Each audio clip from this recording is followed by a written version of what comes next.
নমস্কার এবং শুভ সন্ধ্যা জানাই সকলকে। আজ বৃহস্পতিবার, সপ্তাহে আমরা দ্বিতীয়বার বিনিয়োগে বসতে লক্ষ্মীর নতুন পর্ব নিয়ে হাজির হচ্ছি। আজকের পর্বের আমাদের আলোচ্য বিষয় হচ্ছে সোনা। সোনা মানে এরকম একটি ধাতু, মানে সকলেরই প্রিয় আর কি, যাকে বলে পুরুষ মহিলা নির্বিশেষে, এবং বিনিয়োগকারীদেরও যে খুবই প্রিয়। বিশেষ করে 2023-24 সালের পর থেকে সোনা যে র্যালি করেছে, যে আহ যে উচ্চতায় উঠেছে, সেটা বিনিয়োগকারীদের মুখের হাসিটা বিরাট চওড়া করে দিয়েছে, কোনো সন্দেহ নেই।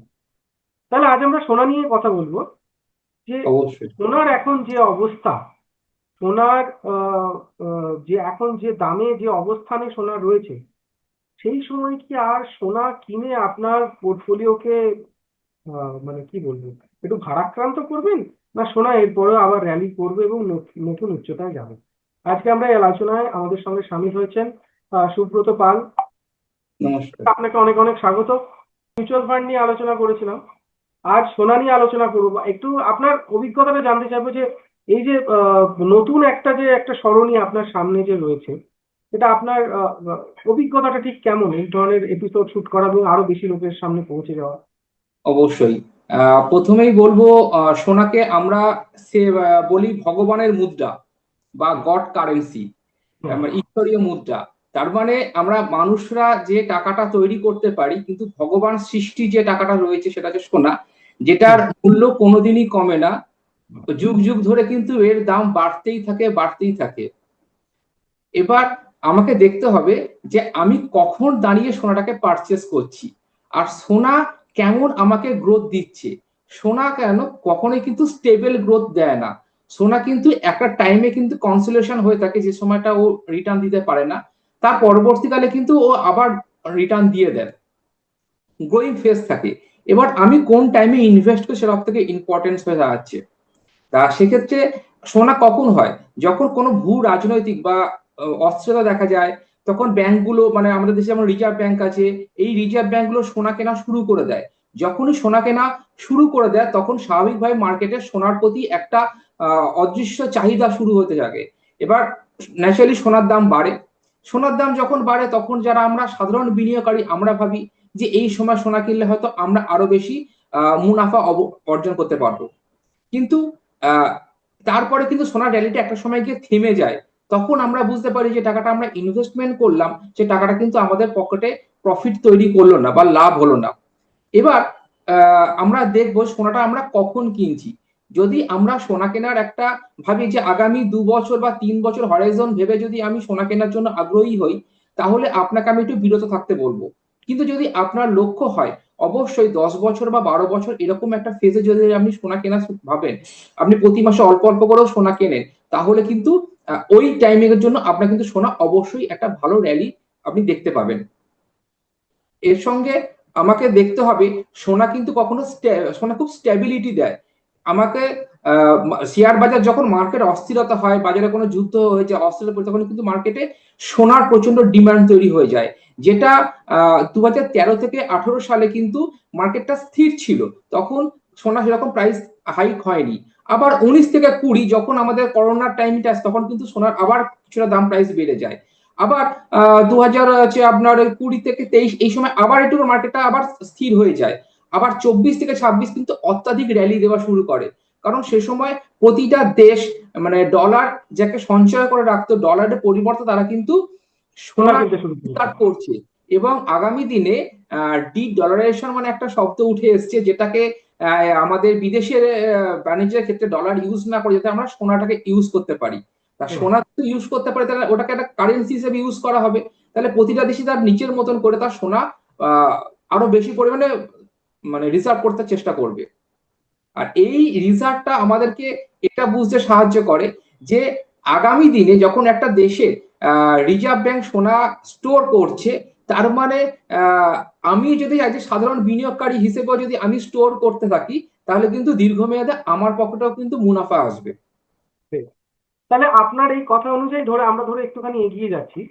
তো মানুষ যখন বিনিয়োগ করেন না, তখন আমার মনে হয় খানিকটা মাত্রা ভুলে কাঁসা খুলে ইনভেস্ট করে। মানে সোনা ভালো চলছে মানে সবকিছু সোনায় ঢেলে দেবে। রূপো হঠাৎ করে প্রচন্ড ভালো একটা র্যালি দিল প্রেশাস মেটালস এর মধ্যে, যেহেতু পড়ে আর কি কমোডিটিস এর মধ্যে। হঠাৎ করে রূপো কেনার হিড়িক পড়ে গেল চারদিকে, যেটা আমরা কিছুদিন ধরে দেখতে পেলাম।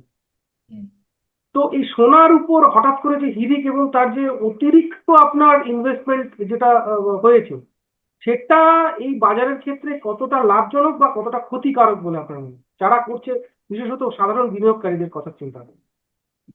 বিনিয়োগের ক্ষেত্রে একটা বিষয় নজর রাখতে হবে।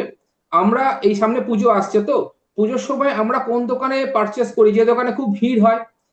রেস্টুরেন্ট কোনটাকে প্রেফার করি, যেখানে খুব ভিড় হয়। কিন্তু ইনভেস্টমেন্টের ব্যাপারে কিন্তু ব্যাপারটা পুরো উল্টো খেলা চলে। যেখানে ভিড় আছে সেখানে কিন্তু আপনি ইনভেস্টমেন্ট করবেন না, কিন্তু যেখানে ফাঁকা সেখানে আপনি ইনভেস্টমেন্ট করুন। সেটা আপনি গোল্ড হতে পারে, সেটা ইকুইটি মার্কেট হতে পারে, হ্যাঁ, বা তথাকথিত ল্যান্ড। আপনি যেখানে যান সব জায়গায় ইনভেস্টমেন্ট পার্ট, যেখানে ভিড় থাকবে না সেখানে ইনভেস্টমেন্ট করুন।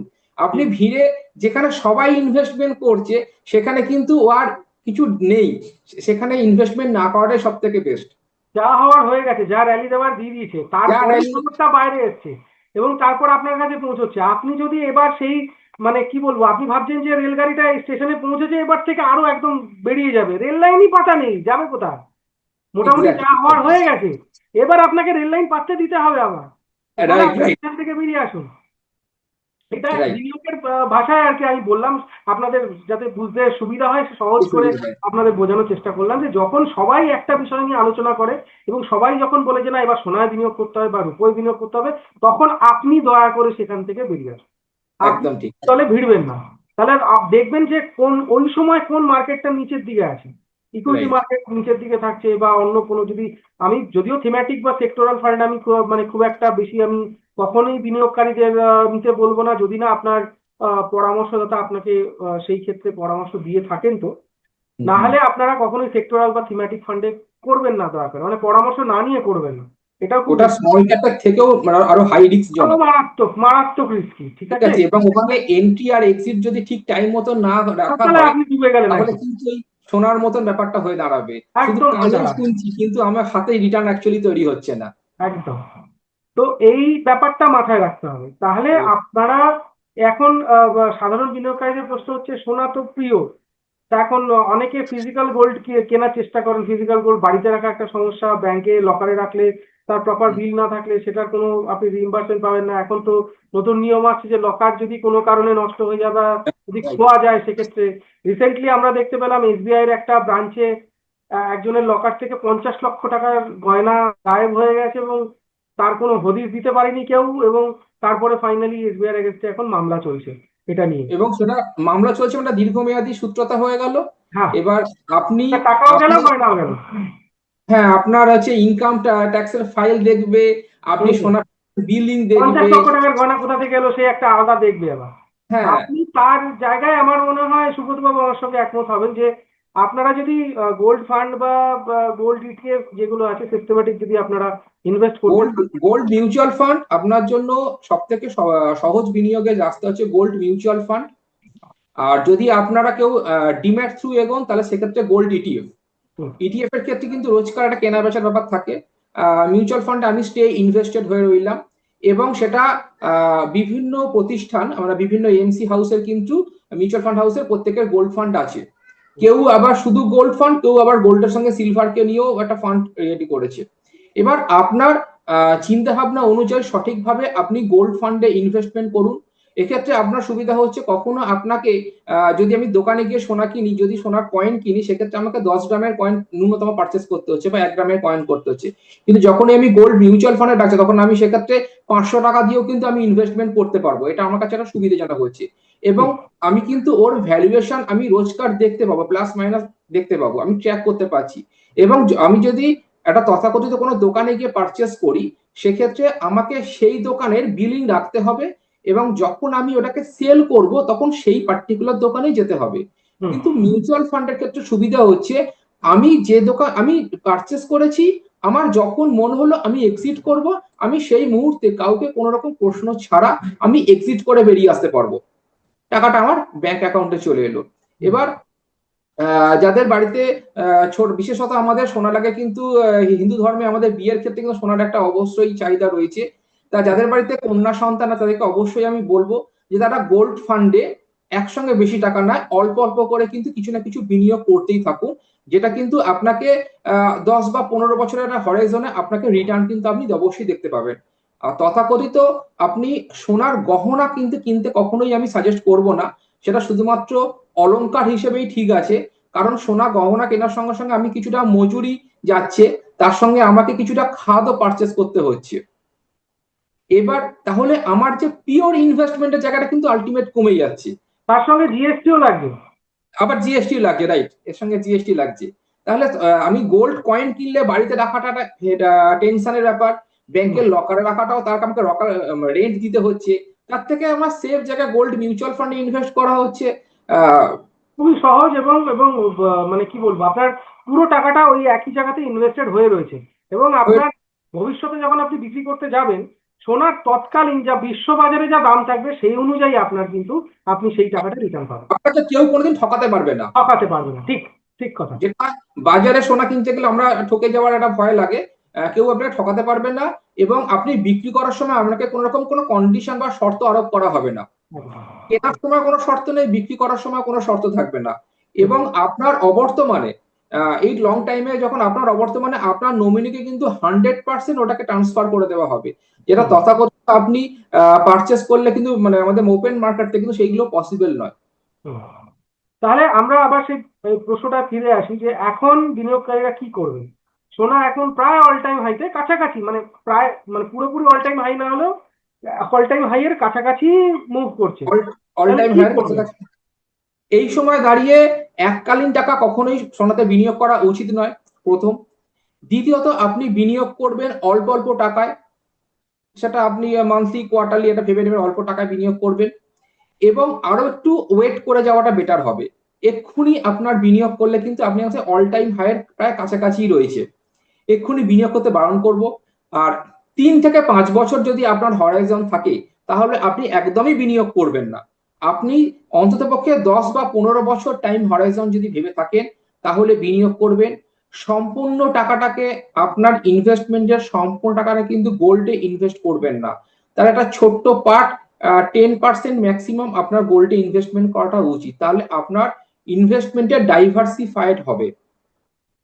আর তাহলে অপরচুনিটি অপরচুনিটি যেটা মার্কেটে দেখাচ্ছে, গোল্ডের প্রাইস কমতে থাকলে কিন্তু অপরচুনিটি আপনার সামনে ওপেন হয়ে যাবে, তখন পারচেস করাটা সব থেকে বেস্ট। রাইট। তাহলে আমরা এটুকু মানে যেটুকু বুঝতে পারছি যে বিনিয়োগকারীরা যখন বিনিয়োগ করবো মানে সবটাই দিয়ে দিলাম আর কি। মানে এটা হচ্ছে সব থেকে মস্ত বড় ভুল আর কি, যে এককালীন এবং সব টাকাটা একই জায়গাতে বিনিয়োগ করে দেওয়াটা। রাইট। এটা আপনি একেবারে মানে যেটুকু আপনি এটা বারণ করবেন। এটা এটা সবসময় বারণ করব, কারণ যখন আমরা লাঞ্চ বা ডিনার করি, তখন কি শুধু একটা পদ দিয়ে কি আমরা খেয়ে থাকি? আমরা তো মিনিমাম 2-3টে পদ অবশ্যই খেয়ে থাকি। হ্যাঁ, সেটা মুখেরও ভালো লাগে, শরীরের পক্ষেও ভালো লাগে। তা কখনোই ইনভেস্টমেন্টের দুনিয়া তো সেম জিনিস, যে আপনি আপনার টোটাল টাকাটাকে কখনোই একটা জায়গায় আপনি ইনভেস্টমেন্ট করবেন না। কারণ যখন ইকুইটি মার্কেট রিটার্ন দেয়, তখন কিন্তু আপনাকে গোল্ড মার্কেট রিটার্ন দেয় না। আবার গোল্ড যখন দেয়, তখন কিন্তু ইকুইটি দেয় না। দুটো কিন্তু দুজনের মানে বিপরীত কন্ট্রা হিসেবে কাজ করে। তা এই সময় দাঁড়িয়ে আপনাকে ঠান্ডা মাথায় অল্প অল্প টাকায় আপনি দীর্ঘমেয়াদী ভেবে ডাইভার্সিফাইড ওয়েতে ইনভেস্ট করাটা দরকার হবে। তাহলে আমরা মোটামুটি একটা সিদ্ধান্তে পৌঁছলাম যে বিনিয়োগ করার আগে তার মানে রিস্ক প্রোফাইলিংটা করে নেওয়াটা খুব দরকার। অবশ্যই রিস্ক প্রোফাইলিং করে বিনিয়োগ করাটা উচিত, তা না হলে কি হয়, কিছুদিন পর যখন আপনার ইনভেস্টমেন্টের আপনার কোনো গোল থাকছে না, আপনার রিস্ক প্রোফাইলিং থাকছে না, আপনি যখন ইনভেস্টমেন্ট করছেন, একটা মানে চোখ বন্ধ করে ইনভেস্টমেন্ট তো আজকে করে দিলেন, কিন্তু কালকে যখন ওখান থেকে রিটার্ন তৈরি হবে না বা আপনার গোলটা অ্যাচিভমেন্ট হবে না, তখন আপনিও ফ্রাস্ট্রেশন হয়ে যাবেন এবং আপনি বলবেন যে আমার এই ইনস্ট্রুমেন্টটা ভালো নয়, ইনস্ট্রুমেন্টটা খারাপ। কিন্তু ইনস্ট্রুমেন্টটা খারাপ হবে না আপনি যদি নিজের রিস্ক প্রোফাইলিংটা করে সঠিকভাবে বিনিয়োগ করেন। বা বেশিরভাগ ক্ষেত্রে আমি দেখেছি পরামর্শদাতার উপরে দোষটা চাপিয়ে দেওয়া হয়, যে একদমই আপনি ঠিক, কেন একদম বলেছেন। যাই হোক, একদমই। সে কথা শোনে না সেটা আলাদা কথা।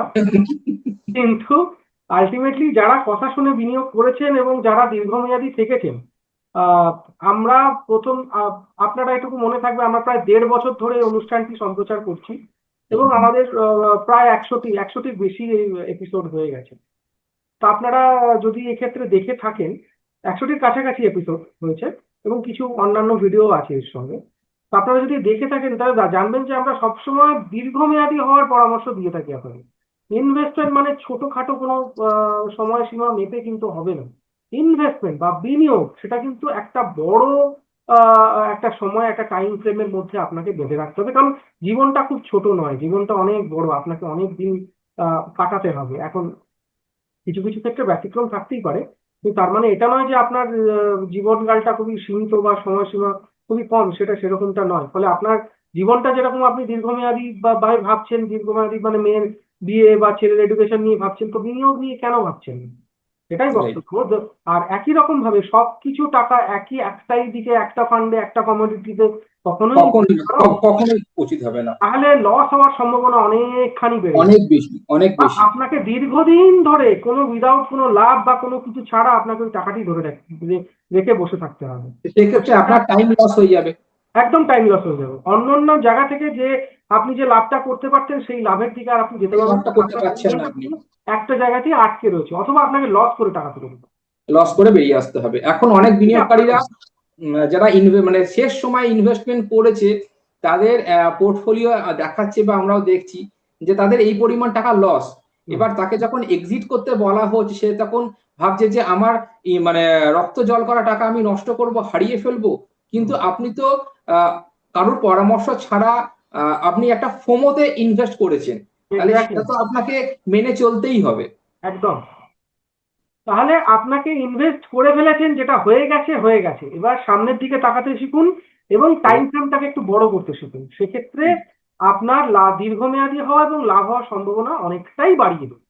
তো একদমই। সবকিছু সোনায় নয়, সোনা এখন অল টাইম হাই হতে পারে, একসঙ্গে বিনিয়োগ করবেন না। আমরা আহ, এই পর্বের যে সারাংশটুকু সেটুকু লাস্টে বলে আমরা শেষ করছি। একসঙ্গে সব বিনিয়োগ সোনায় করবেন না, অল্প অল্প করে বিনিয়োগ করবেন। সব টাকা সোনায় বিনিয়োগ করবেন না, বিনিয়োগ করার আগে রিস্ক প্রোফাইলিং করবেন।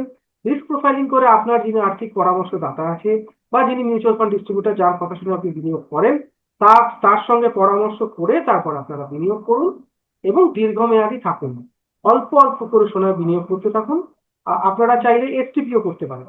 আপনাদের যদি একটা বড় মূলধন থাকে সেক্ষেত্রে একটি ফান্ড থেকে রাউট করে নিয়ে আপনি গোল্ড ফান্ডে টাকাটাকে মুভ করাতে পারেন এবং এসআইপি, ওই এসটিপি থেকে এসআইপি করতে পারেন। সেই হিসাবে যদি করেন তাহলে আপনার খানিকটা লাভ হওয়ার সম্ভাবনা আরো খানিকটা হয়ে যাবে।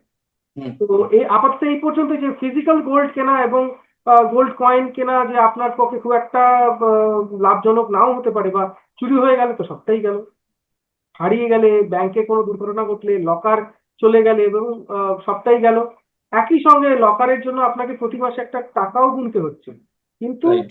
ইটিএফ বা গোল্ড ফান্ডে বিনিয়োগ করলে আপনাকে খেতে পড়তে কিছু চাইছে, এবং না। যখন আপনি কেনার সময় যেরকম কোনো শর্ত আরোপ আপনার উপর হচ্ছে না, বিক্রি করার সময় কোনো শর্ত আরোপ কিন্তু হবে না। আপনি তৎকালীন সময় বিশ্ববাজারে যে সোনার দাম থাকে বা উপর দাম, হোয়াট এভার, যাই যে স্পেশাল প্রেশাস মেটালসে বা কমোডিটিতে যা দাম থাকবে, আপনি সেই অনুযায়ী কিন্তু আপনার টাকা মূলধন ফেরত পাবেন। তাহলে থাকুন, মেনটেনেন্স ফিস ছাড়া আপনি মেনটেন করছেন। একদম। তাহলে আপনি বিনিয়োগে থাকুন এবং দীর্ঘমেয়াদী থাকুন। সোনা কিনুন, অবশ্যই কিনুন, কিন্তু নিয়ম মেনে কিনুন, তাহলে আপনাদের লাভ হওয়ার সম্ভাবনা অনেকটা বেড়ে যাবে। তাহলে আজকে আপাতত পর্ব এখানেই শেষ করছি। সামনের পর্বে আবার আপনাদের সঙ্গে দেখা হবে। নমস্কার। নমস্কার। আমাদের ভিডিও ভালো লাগলে লাইক এবং শেয়ার করুন। কমেন্ট সেকশনে গিয়ে জানান আপনাদের মতামত। আরও ভিডিও পেতে আমাদের চ্যানেল সাবস্ক্রাইব করুন এবং প্রতি মুহূর্তে খবরের আপডেট পেতে প্রেস করুন বেল আইকন।